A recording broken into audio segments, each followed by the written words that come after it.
Hi, I'm Laura Engel, and welcome to Bias Bash. The media is paying close attention to First Lady Michelle Obama and her passionate speeches supporting Democratic presidential nominee Hillary Clinton as we get closer to the general election. On Thursday, the First Lady delivered a powerful speech in New Hampshire bashing Donald Trump and the recent hot mic audio leak from 2005. Let's take a listen. This was not just a lewd conversation. This wasn't just locker room banter. This was a powerful individual speaking freely and openly about sexually predatory behavior and actually bragging about kissing and groping women, using language so obscene that many of us were worried about our children hearing it when we turn on the TV.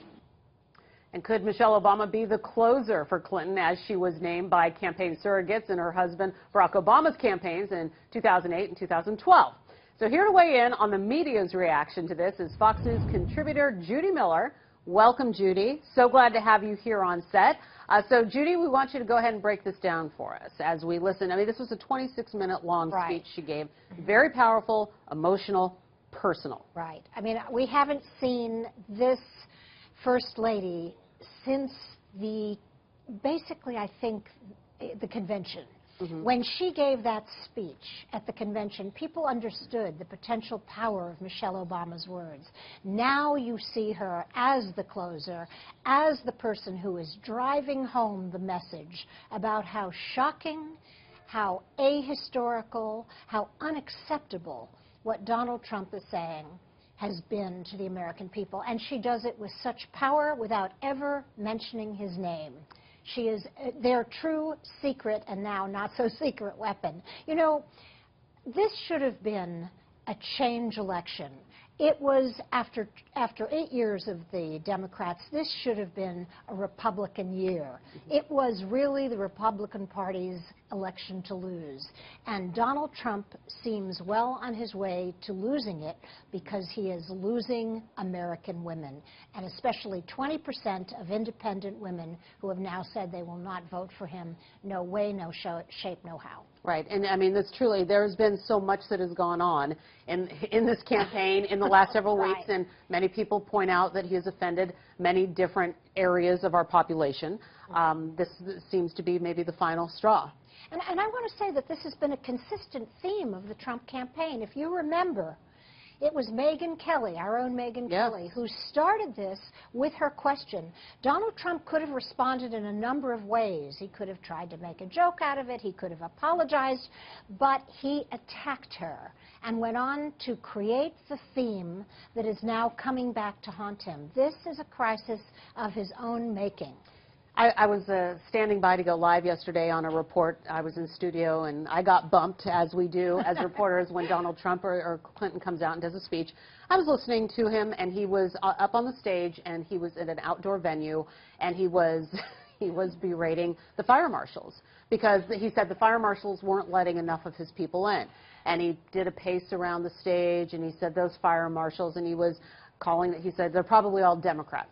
And it's like you're sitting there going, all right, so he just, you know, he's just taking a swing at the fire marshals. Right. So every day brings us something new to talk about. Exactly. But when you do see the presence of Michelle Obama, hear her words, and I mean, there are times, I mean, her voice is very strong.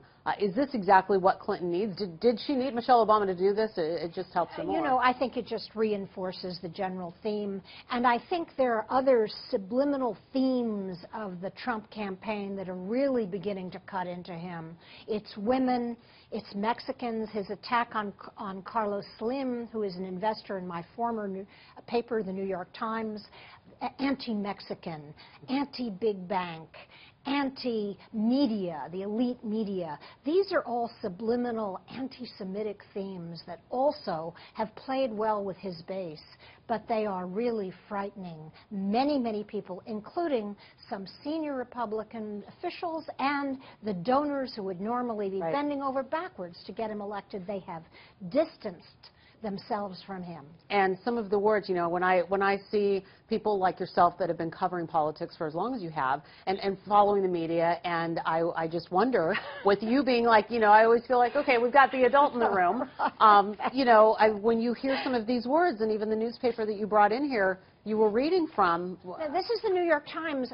When Donald Trump's lawyers absolutely demanded a retraction of the stories they ran about women's claims and groping, the New York Times lawyer said there is nothing we could write that would damage Donald Trump's reputation as much as he has damaged it. And then they just listed the things that he has said about women, including calling his own daughter a, quote, piece of ass. How do you refer to your own daughter or wife that way? This is just, we've never seen anything like this in American politics. Now, some of us from the beginning have warned about Mr. Trump and his narcissism and his lack of experience.